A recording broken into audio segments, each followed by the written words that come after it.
I'm gonna say this real quick in regards to self-defense. Okay, so you know, I never promote self-defense as far as like like gospel. But of course, you know, I believe you should defend yourself. I believe that when Jesus Yeshua said, "Turn the other cheek," I believe that had to do with avoiding conflict. Um, I believe that when um, violence is done, it ought to be done in self-defense. And I believe that this is the reason why uh, Scripture says that in the Old Testament that you won't be uh, judged or condemned for killing an intruder who comes into your home. That it won't be on your name or nothing like that, like you're guilty of something. Um, And I also believe that because, God deals with justice and God made men bigger than women for a reason. He made men stronger for women for a reason. They're obvious reasons. So, you know, now let me say this. When I was living in a street life, right, I had a valuable lesson that I had to learn. In this lesson, I um I got into conflict with this older man. Okay. He was 36, I was 19. He and I got into some uh not even really a war of words, but I knew that something was bubbling. And I actually didn't even really get in an argument with the man at all. But I could just sense that something was bubbling. He was very indirect and he was very vague, but in the streets you have to pay attention to little stuff like that. Anyway, that night and the mindset that I came from was like, kill or be killed. I'm just being honest with y'all. So that night I went and got a shotgun that I purchased because he was making some. Oh, no. So what happened was one day he threw a 40-ounce bottle and it was too close to me. Okay. It was as if it was for me. Okay. And it was too close to me. And it was as if it was for me. And it shattered on the ground everywhere. And we was all outside standing, you know what I'm saying? Nonetheless, it didn't hit me, but it was almost as if like he wished it did, you know what I'm saying? And it shattered on the ground. And I don't think he intended to hit me with it, but I believe that he wanted me to like have some kind of fear. It was a macho ego thing. He was 36, I was 19.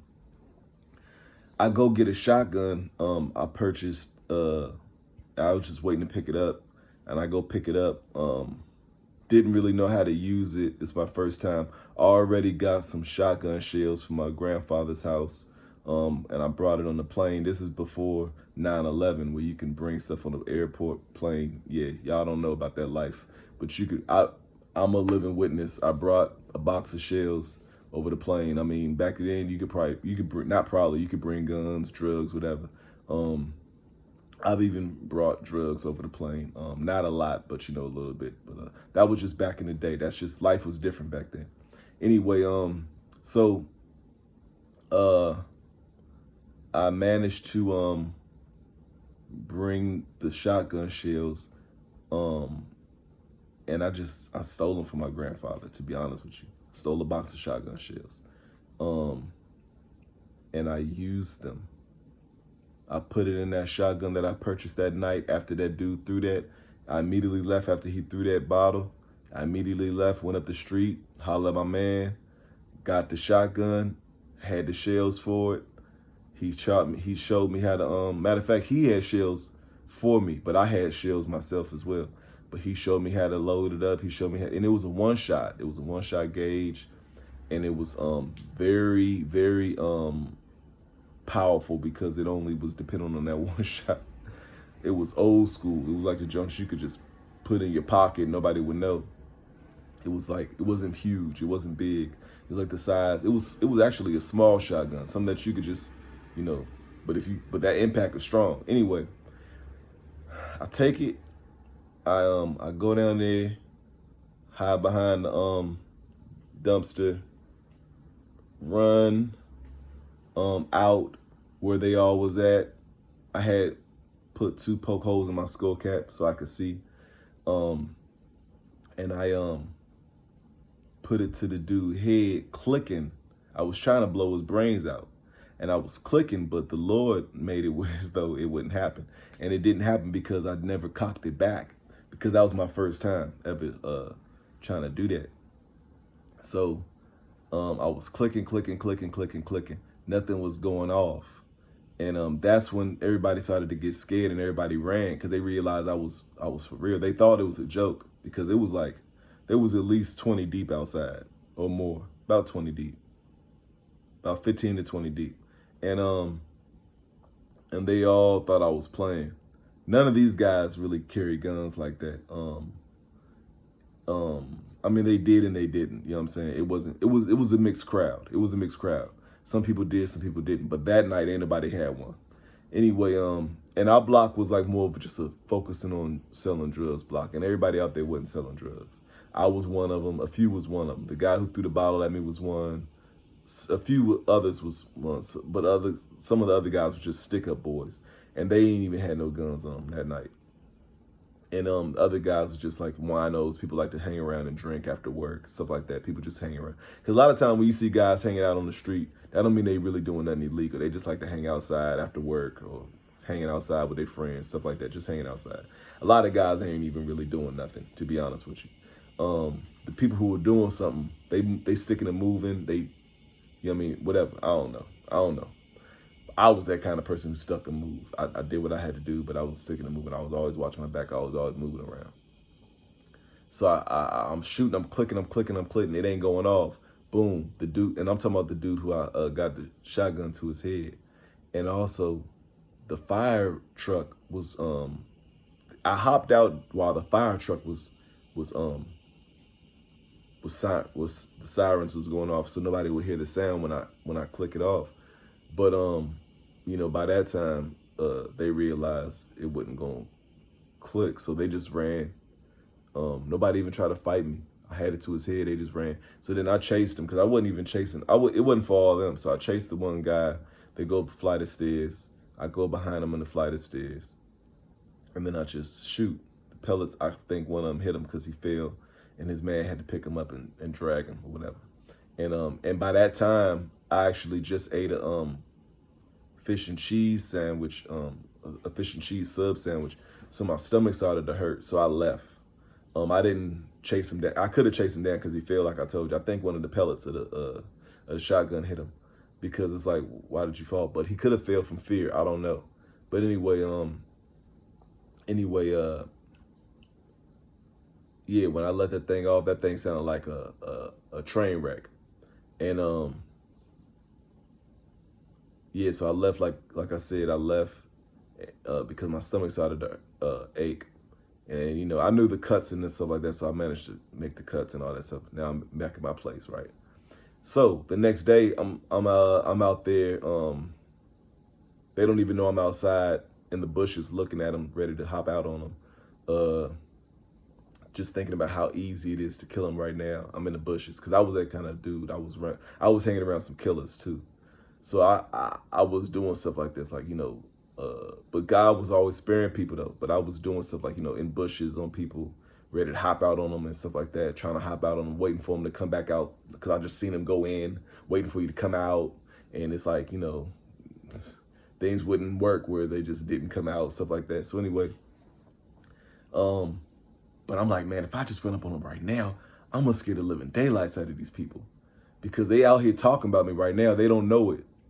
They didn't say my name, but they was like, man, they were trying to figure out who did it. Because maybe they slept on me and didn't think I would be that kind of person to come back and do that. So they was like trying to figure out who did it. It wasn't all the same people. It was like a few people, and then it was like that guy again. And he was talking trash, talking big trash. But if I had hopped out and just shot him up, oh man. Everybody would have been scared because people ain't ready for that kind of life. They ain't ready for the people just like, you know, sleeping in trees, hopping out like they in the military. They ain't ready for that. And I was on that time. And the people who I was hanging with was on that time. And it was not a lot of people who I was hanging with. So that just lets you know that everybody ain't on that time. Even though I was on the block with all these guys, that's another thing. Just because you on the block, just because you see people on the block, that don't mean that they heart is all together. They just happen to be from this neighborhood and they all trying to get money. That don't. So it's a lot of dynamics to stuff. So I didn't do it that day. You know what I'm saying? Because I was like, wow, am I ready for this? And but I was ready that night. But it was really because of the anger that night. So the anger kind of like dwindled down. So I'm not really as angry. So he talked to my big homie, asked him if me and him can just have a fist fight. So we talk it out and we go ahead and have that fight. Now, when I was taking off my shirt to have the fight, he snuck me. Okay, we were supposed to shake hands and everything, so that was a coward move. So he snuck me when I was taking my shirt off to have a fight. He snuck me and then ran. He ran to his apartment because he said he ain't about gunplay. He just about the hands. He ain't about gunplay. Boom. So then he ran. He ran straight to his crib. And when he ran to his crib, you know, people made fun of him because they like, and I was skinny. I was real skinny back then. So, you know, he probably thought he could just take me. And so, but he was also scared because he didn't let me just, have a regular head up because he had to sneak me. So then he ran, like I said, and after he ran, I'm pissed. I'm letting everybody know out there, and I'm yelling and shouting, letting everybody know that don't hang around him no more. And if you do, it's because you want to get killed. And I'm making big threats, and I'm like, I'm coming back. I'm going to kill him. I'm going to do this. I'm going to do that. I'm not playing with him. I'm going to kill him. And y'all be a fool to hang with this man, and you bring it on yourself. And you know what I'm saying? Some of these people already got a hint that I was the guy who hopped out that other night with the pistol, with the shotgun, trying to kill everybody. Well, not kill everybody, but kill him. But they was thinking I was trying to get all them all. So some of these people probably already got fear in their heart towards me now, right? Now, fast forward one day, I'm out there, I'm walking, I'm about to go to see my PO. And I'm gonna make a point with this, all this I'm making a point. But I'm about to go see my PO. But before I go see my PO, I'm headed down the spot where we hustle at. And I make a sale with one of the fiends out there. And as I make the sale, that's when the dude come up to me, cause I can sense that a lot of people knew something was about to happen, but I didn't know it was about to happen because I didn't even see him. I only saw a few other guys that I was cool with but wasn't locked in with. Well, semis. The streets is funny. That's why you don't need even to play with the streets, because it's funny, because it was like, mixed feelings and stuff like that. Any mixed feelings can let you know why people are out here dying. Anyway, so, and then also, you'd be surprised because some people who you think will set you up, it's just a mixed, dirty game and a funny game, because some people who you think will not be for you turn out to be for you. Because one of the young guys I came up with, and he never told them where my address was. He used to be in my house. He knew my mother. You know what I'm saying? He sent my son.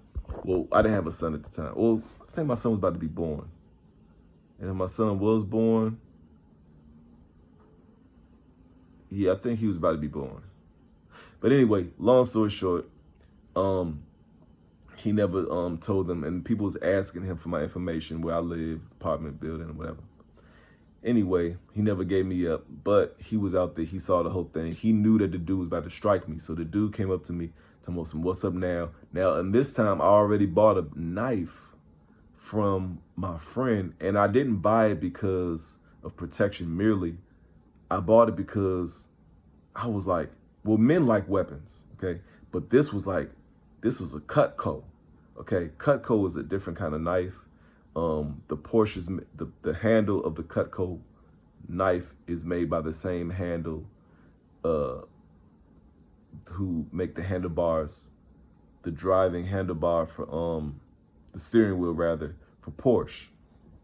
Okay, so the handles on the knife handle is like sick. The grip is ridiculous, and so I bought it because it's like, wow, you know what I mean. And he wanted me to buy it. He's like, hey man, look at this, and he was selling it. He was going door to door, stuff like that. And this is back in the day. So anyway, so yeah, I bought it, and I had it on me one day, and man, did that thing come in handy. I shanked that man up, and see, he leaped on me. He rushed me. He leaped on me. He dumped his body on me, and I gave it to him real greasy, man. I mean, I gave it to him real greasy. I mean, real greasy. He wasn't expected to make it. Like, he was on his deathbed. I mean, he got stabbed everywhere that you could think, pretty much, except for the face. But like the head, the body, like well over 50 times, I'm pretty sure. Definitely over 20 times. He was just like, God was with that man. You know, he later was in a colostomy bag. From that day on, a lot of people were shook of me, you feel me? Because my big homies was like, you know, and we not just proud of you, but now go back out there and keep hustling and bring fear upon people. And that's what he said, it'll bring fear if you go out there and keep hustling, post up like nothing happened. And, you know, that's some horrible advice to give somebody who's, you know, a teenager. You know, that's some horrible advice, but nonetheless, you know, that was the advice that I took. And yeah, so what happened after that was you know, the guy ended up moving. You know, and I actually seen him not that long ago, and I wanted to make amends with him, but he's scared. He ran into the he didn't literally run, but he sped walk into the store, because I flagged him down, and I wanted to let him know that I want to apologize to him about it, but some things you just probably need to leave alone. And now he's probably still looking at me like I'm, you know, gonna take him out or whatever. And as it's well known that a knife is worse than a gun when it comes to an attack. Being stabbed up, it really messes up the intestines way worse. And the nerve endings and all that kind of stuff. It gets like everything. But here's the lesson that I learned from it, is that when I experienced that situation, that particular situation, because I got many situations that I could learn from. Not tons of gun stories, but I got many situations that I could learn from.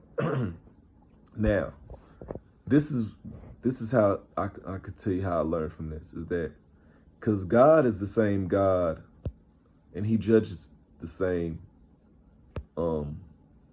regardless if you're following him or you're not. Now, I'm not sitting here saying you're not going to get harsher judgment, because scripture says it'd be better if you've never known.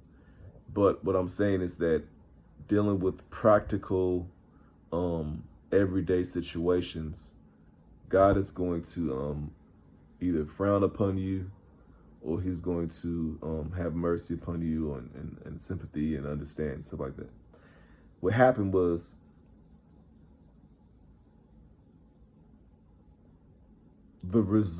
I believe that the result of me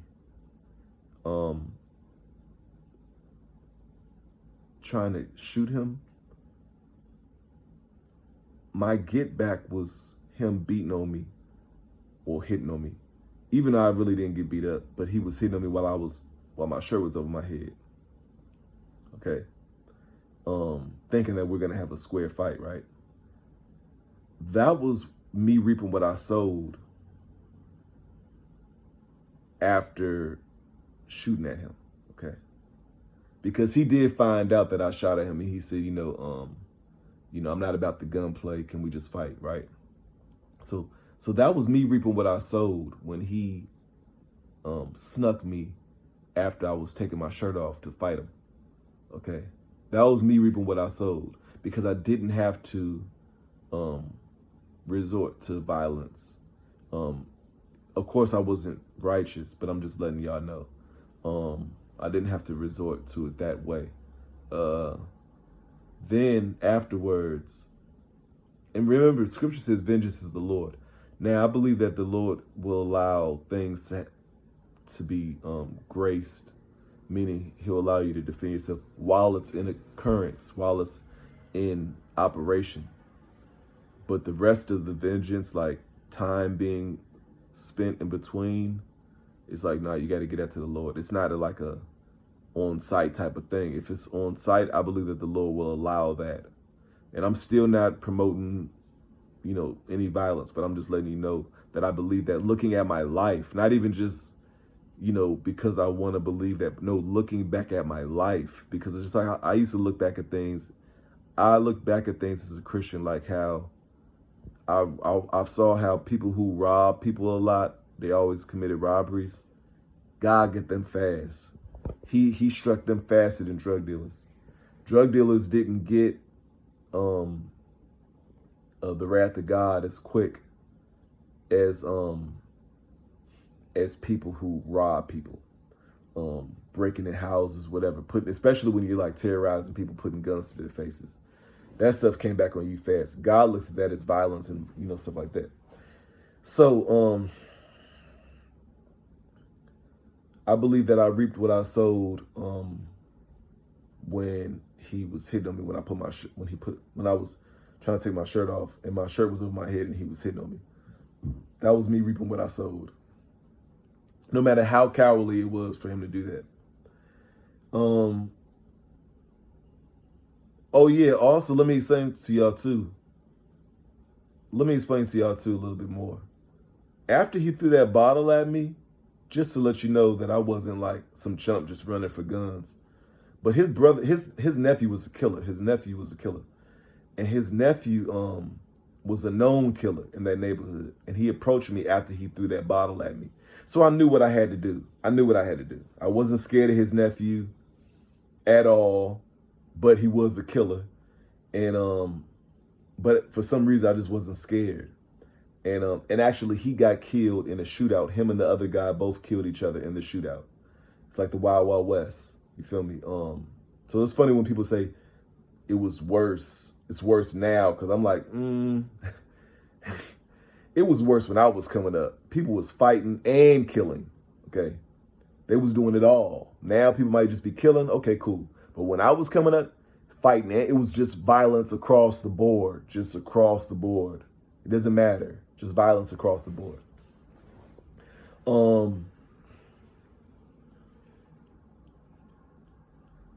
Yeah. So anyway, in the neighborhood I grew up in was violent. So what happened was, and it was still the murder capital too, when I was growing up around there. So anyway, so his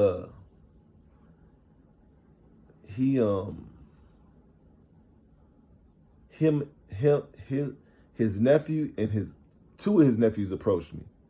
One I know about, the other I knew was a killer, okay? Yeah, they both approached me together. And I said, I'll be right back. And that's when I came back and I did what I did. I didn't tell this to the uncle who threw the bottle at me. I told this to them because they came to me when I walked to the side. And I was about to leave. They came and they was like, hold up, wait, what's up? What's up with you and all that? I'm like, what you mean, what's up? And I was just saying, what you mean about everything they said? They was like, what's up with this? What's up? I was like, what you mean? I just kept saying, what you mean? And I just said, I'll be back. And they shouldn't have let me come back. Even though I didn't kill nobody, they shouldn't have let me come back. I mean, but glory to God that they did. But anyway, because I meant business. And so when I came back, I did what I did. And then after that, I reaped what I sowed from the dude sneaking me with my shirt over my head. And then that's when I seen him again. And then that's when I stabbed him up because he charged me. He lunged after me. Okay? He lunged after me. And one thing I always noticed is that I never was reaped what I sowed behind that. I never had any consequences behind that. Now, I have had consequences in other instances, okay? I could think about other instances. There was a situation where I shot a guy, and at that same location, I got jumped by well over 20 people, okay? Even though I didn't get hurt, didn't have any bruises, nothing like that, but I got jumped well over. Because sometimes when it's too many people jumping somebody, that person don't even end up getting hurt. They end up kicking each other. And but anyway, yeah. So I actually went on a date that night. I went on a date that same night, and that girl later became my girlfriend a little bit. You know what I'm saying? She practically lived with me. Based on that night, she was like with me ever since that night.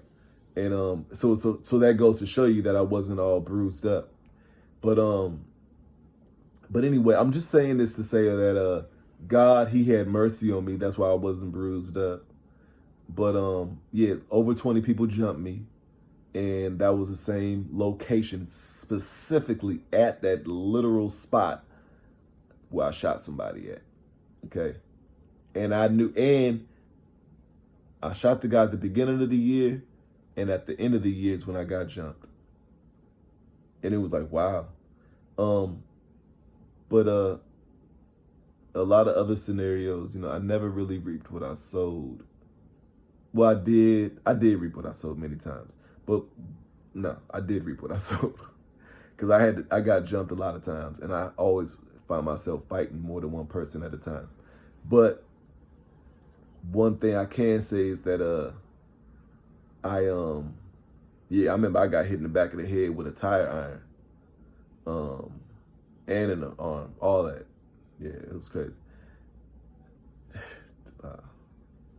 But anyway, and I got locked up after I got hit in the head with a tire iron. Literally, the police came on the scene, try to figure out who did what. They was telling him, no, he's the victim. No, he's the victim. They didn't care. They searched me. They locked me up. They didn't even come for me. They came for the people who jumped me, because people called the police. But I brought that on myself anyway. That whole situation I brought on myself.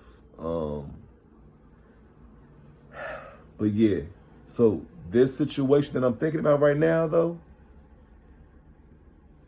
how I didn't reap what I sowed, proves to me that God really does allow self-defense. Sorry for y'all who couldn't keep up with this video or whatever, but this is a learning. I recently learned this, like yesterday, and even more today, and it's just really showing me self-defense.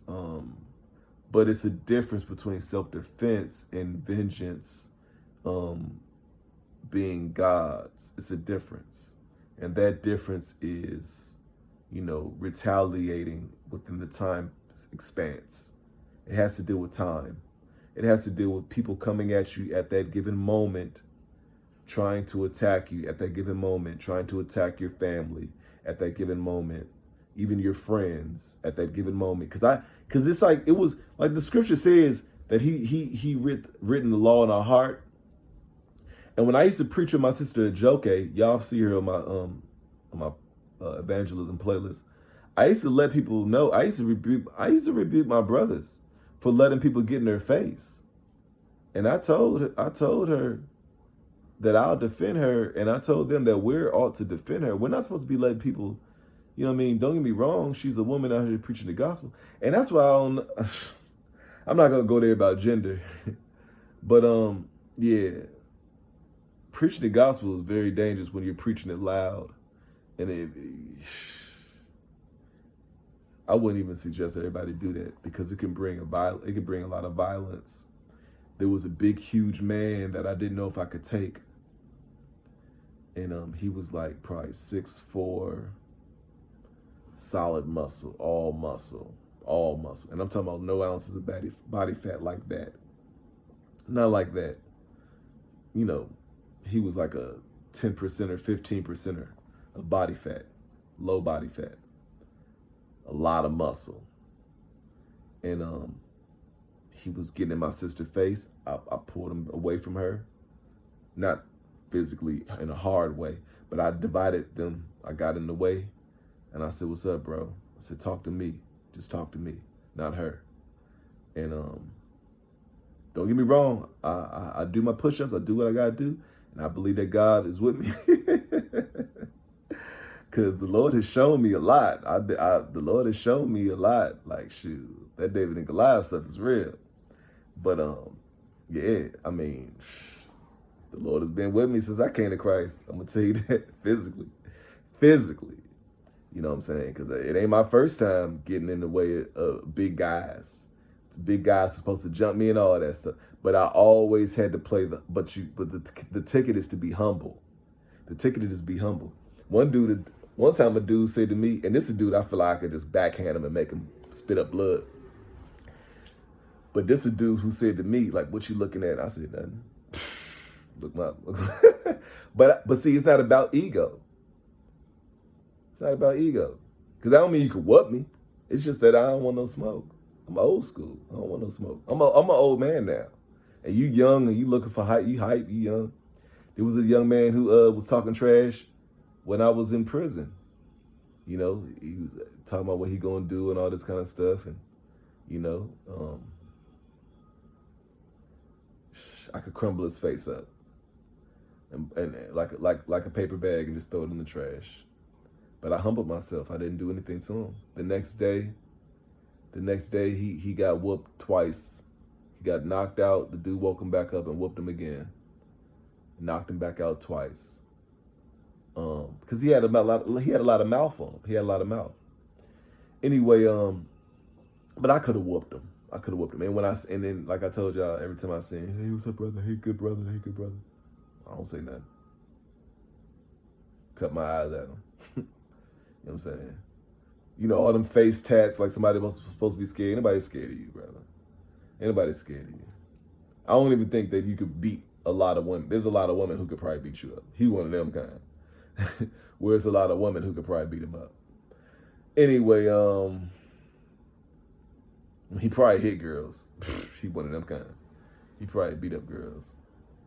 But anyway, yeah, man, I just want to say to y'all that I believe self-defense is really, it's not disregarded by God. The wrath of man does not produce the righteousness of God, but I believe that wrath has to do with just being violent, not necessarily being defensive, okay? Just being violent. I mean, look at porcupines. God has given animals things for self-defense. I feel the Holy Ghost. God has given women a man for self-defense. Not saying that a woman can't have a knife or a gun or nothing, but God has given a baby, a child for self-defense. A baby, a child. God has given a baby parents for self-defense, okay? So porcupines have self-defense on them. Dogs, you know, all these animals, they have claws, they have teeth, canines. Yeah. There's a lot. But I'm learning, man. I'm learning because I was against a lot of stuff and I'm still against some things being preached because there's too many people preaching guns. And I don't do that. I don't do that.